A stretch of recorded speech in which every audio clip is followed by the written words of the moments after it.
What is up, guys? Oh, hold on. All right. What is up, guys? We got Eon here, ready to do that are here. analysis for you guys. Yes. So, without further ado, Here we go. Let me stop. $10 right. Patreons. Here you go. What does that mean? All right. So basically, now we're gonna go into the analysis video, and what that's gonna do is basically show you guys a few things. One, how to play the deck against certain matchups, what hands you want to keep against certain matchups, how to sideboard against certain matchups, and what cards exactly to side in and out depending on what matchups you're playing against and what variables that they're presenting in that match. So it's a lot. Hopefully we'll keep this under 10 minutes. So we're going to start.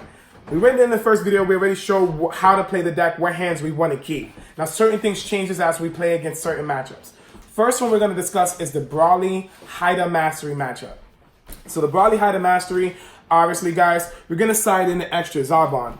We're gonna need our Zarbon because we want to make sure that by game 2 and 3 that we see this. This may steal us a game for game 1. If that does, oh, we're in a fantastic spot, fellas. But anyway, we're gonna side this in. Also, if we see Shugesh, which more than likely we will, we're gonna side these two in as well, right? Now, again, also the biggest thing is that horror is a luxury. It's not necessarily a necessity. So first off, we're going to tell you what hands you want to keep against the Haida Mastery.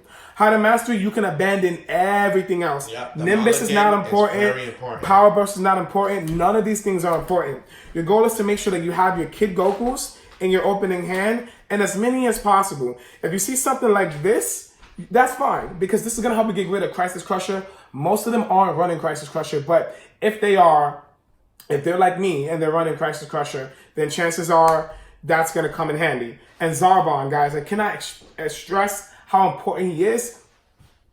You do not show your opponent Zarbon ever in game 1. If you have 2 and you need an extra yellow energy, you charge something else. You do not show your Zarbon at all because this is what's going to help you. Excuse me. Excuse me. If you guys can post, God bless you as a comment, that'll show me that you guys love us. Well, not Eric, but me. But anyway, Zarbon, you don't want to show them this card. It's really important to keep this concealed. This is what's going to win you game 1.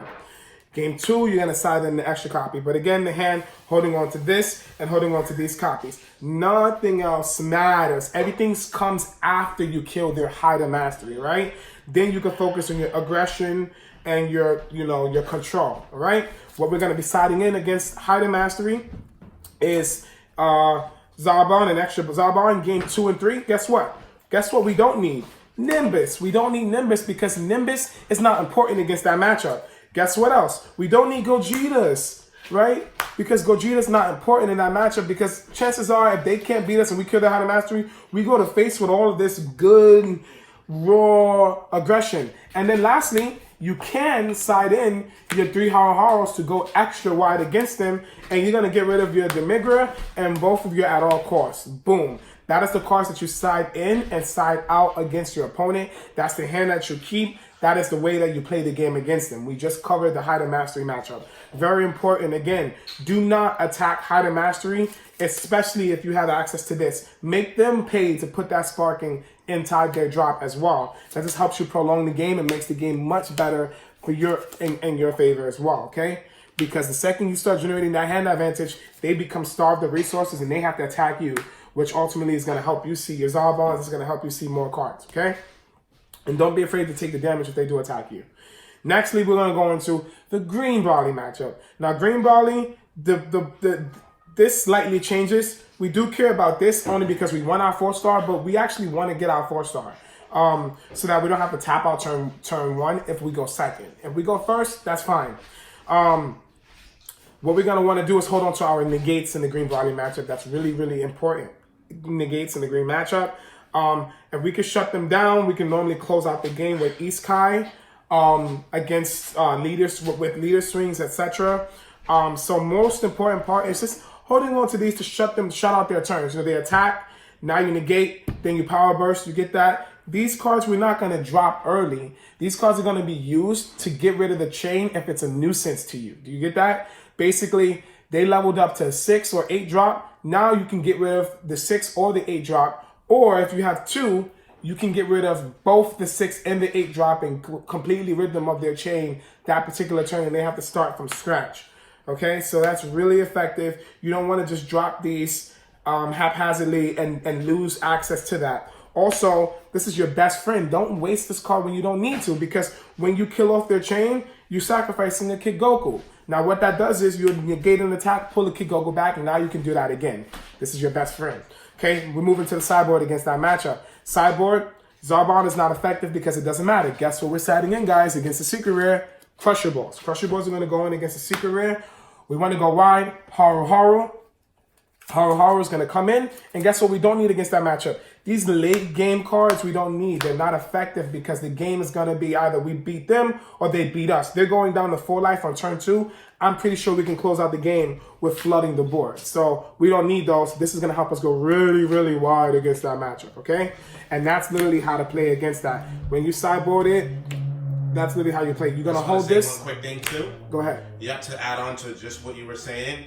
A lot of times, and with Eon, he's going to continue doing the analysis in just one moment, but a lot of time with these decks that are one-hitter quitters that have these turn-in finishers, you have to play the battle of attrition, and it's one thing and one thing in focus, in mind. Either I'm gonna win this turn, or he's gonna win this turn. I'm gonna lose this turn, or I'm gonna win next turn. Exactly. And it's no different from the battles with Hide and Mastery, no different from the battles with Brawley. Making sure that you're following his instruction, keeping the key cards so that you can actually have that to deter exactly what they're trying to do. These decks will put themselves either in a winning condition or automatically lose in position the next turn. So your main focus is to survive that turn. Yes, because again, we do have mainboard Krillin.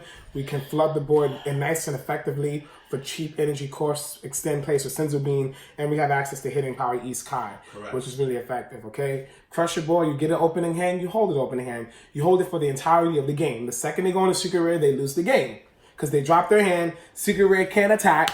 They refill their hand. Now they lost their chain, and on top of that, you kill the Secret Rare. You don't have to worry about it for the rest of the game, and that's great for us.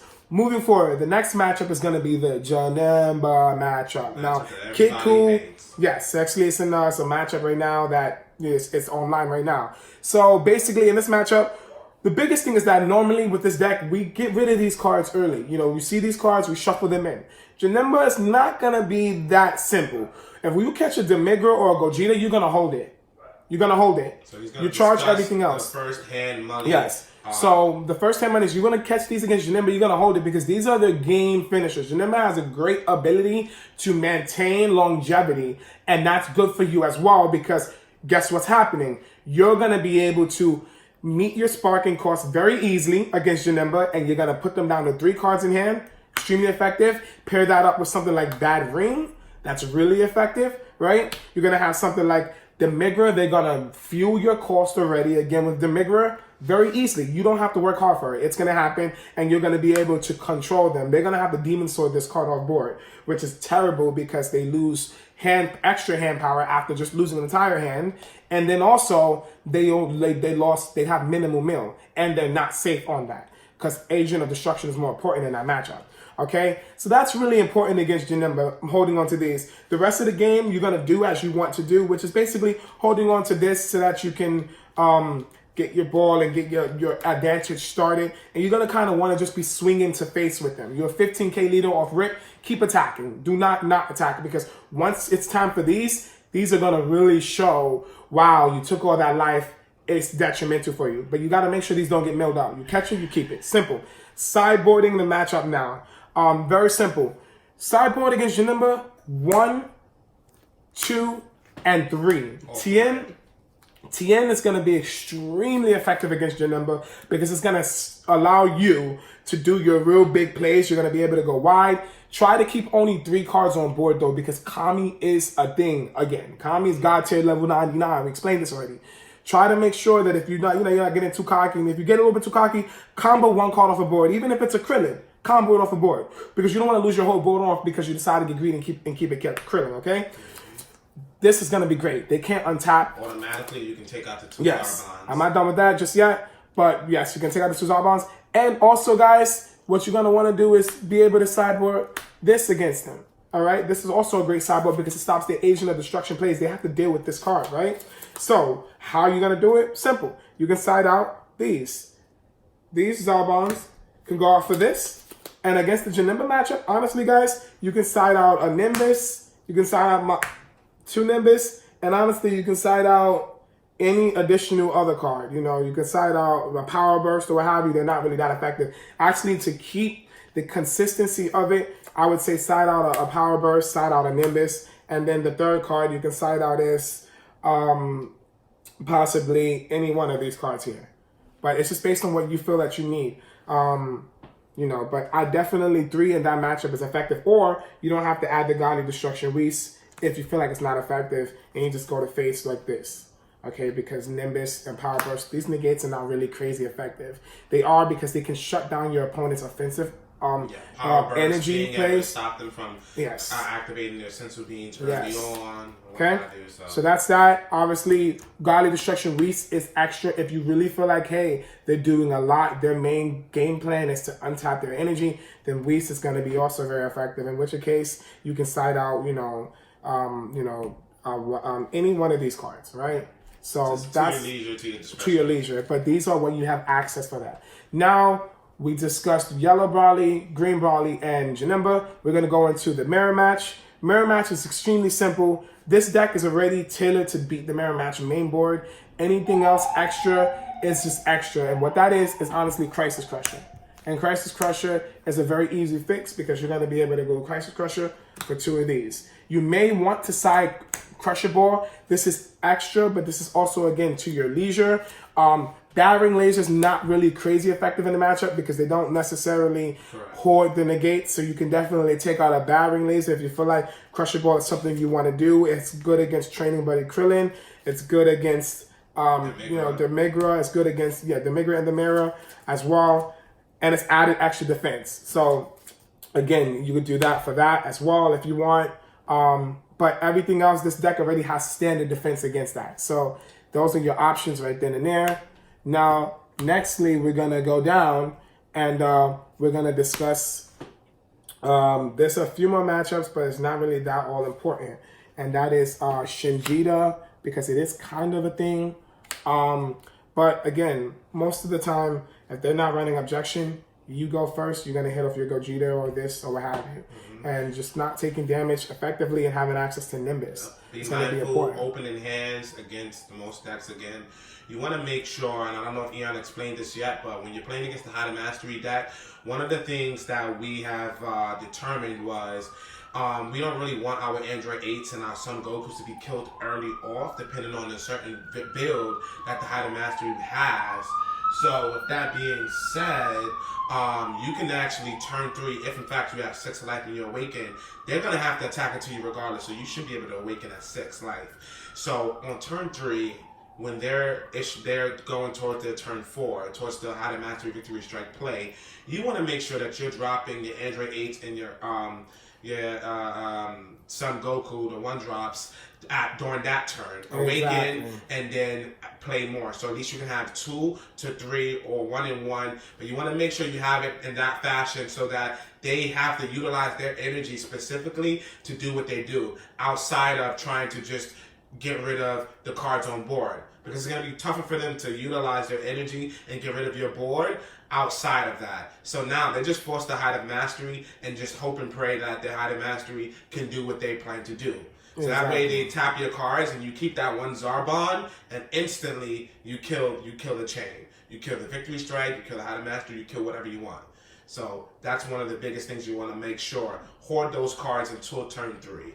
You can play some Goku early as turn 1, start the stuff going, but if you want, you get the Dragon Ball, or you have Dragon Ball, just start drawing and gaining resources. They attack until you gain your resources. So that's going to be the biggest matchup of the century outside of Janemba. Yeah, so that's pretty much the deck profile analysis. So we basically just went over what hands to keep in general. We went over how to approach each different matchup of each of the anticipated decks. We went over the sideboards to side in and out in each specific card that you would based on the certain situations and based on what you see your opponent do.